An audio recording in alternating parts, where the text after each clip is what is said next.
Saleha Mohsin, Bloomberg News, she's a reporter. She's got a new book about the dollar. Yeah. You're going to talk to her. What's the story there? Well, we actually spoke to her on Monday. The episode is already out. It's Beautiful. timed with the publication of her new book, which has an amazing title. It's called Paper Soldiers, How the Weaponization of the Dollar Changed the World Order. And she basically has done a sort of history of U.S. Treasury and the dollar's special status in the financial system. We know it's the world's reserve currency, but her argument is that in more recent years, really since 2001, 9/11, around that area of time, that it's become more of a tool of statecraft, let's put it that way.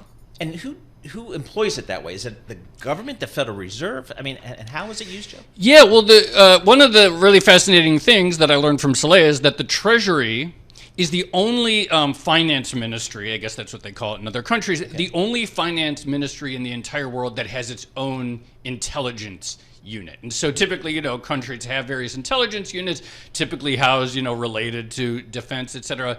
The U.S., because we essentially make this trade with the rest of the world, that you can have access to the most liquid network for payments and transactions in the world, but the bargain you make is, well, there are certain things that you can't do, or you can be cut off, or you can have your dollars seized, such as what Vladimir Putin discovered after the invasion of Ukraine, or what Afghanistan and the Taliban learned after they took over in Afghanistan when their central bank had its dollars raided. So there is like this implicit trade, and because the Treasury has these capabilities to really monitor transactions everywhere, it can really, as Tracy put it, use the dollar as a tool of statecraft. Yeah, I mean, I was looking at an article that Bloomberg News put out about the book, and she's got a lot of fascinating anecdotes in there about what former U.S. Treasury secretaries have had to say about the dollar. But can you talk a little bit about that? I find it so interesting, moving from the Bob Rubin strong dollar policy to the exact opposite under President Donald Trump. Yeah, it's kind of funny.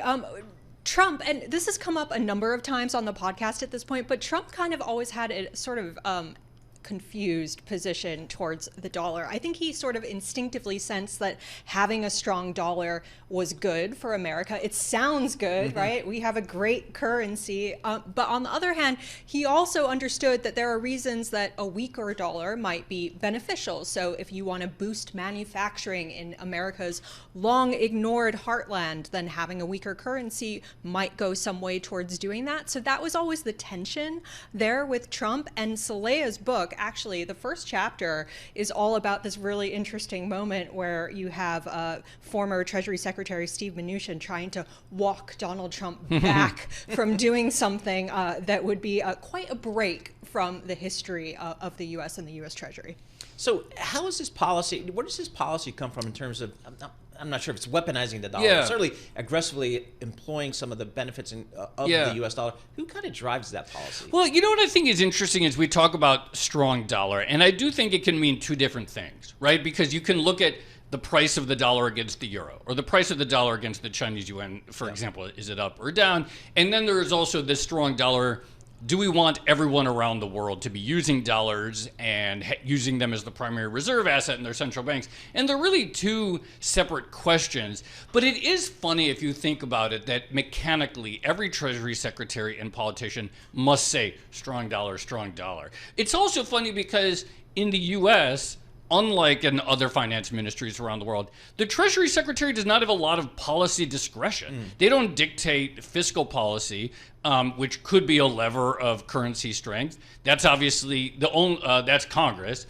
And then the rates policy is obviously the Fed, and yet it's still this important thing that everyone says, support the strong dollar, whatever that means, even if they don't really have particularly many tools to adjust its price. Yeah, and it's interesting, going back to your point about it being the world's reserve currency, whenever you hear complaints about excessive American power, it always comes in the form of, let's stop using the dollar. And then the response is always, well, good luck to you, because everyone else is stuck with it. Yeah, this is the other thing that really comes through the book and came through in the discussion that we had with Saleha on the podcast. You have these cycles, and they come up every once in a while where everyone's like, oh, no one's going to use the dollar anymore, and they're going to switch to the yuan or whatever the currency the euro, du jour, yeah. the euro. For like 2 minutes in 2000, right? Yeah, there's a blast from the past. And we saw another cycle of that kind of pick up with Russia's invasion of Ukraine and the sanctions there.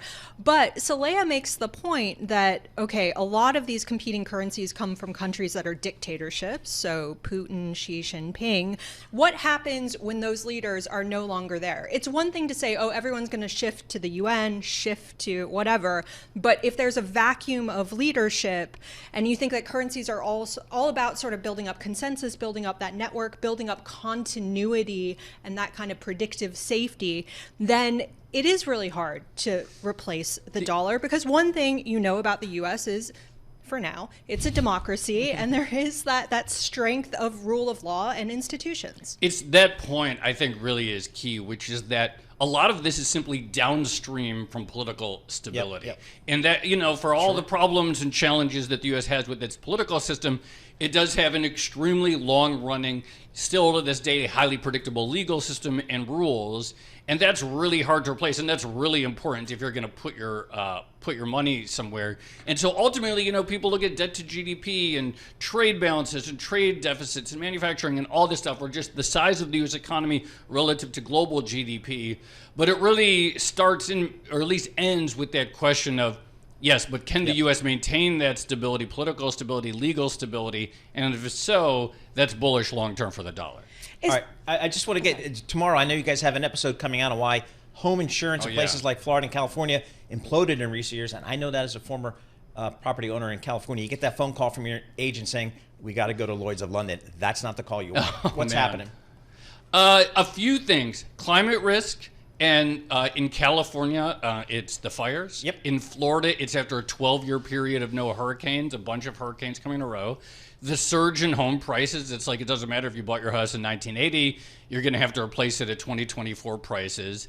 And then other distinct, the insurance market is weird in every state. It's distinct, and so various rules Especially weird in California and Florida. Yes. And so that players desert the market, and you have to go with the public option. And so many idiosyncratic things all coming together at once over the last few years. I mean, as a homeowner in California, I was 4 blocks within the safe zone, which means you could get like real insurance. Oh, nice. And then, because we get half-inch of dew every single night, we never have fires where we are. But anyway, we were 4 blocks away, and then I got the phone call. Oh, they changed the line. Ugh. And so now your insurance guy down the street, nobody in the U.S. You have to go to Lloyd's of London, which is the lender of last resort. That's where you go when you have you're taking a tanker ship into the Gulf of, the Red Sea or something like that.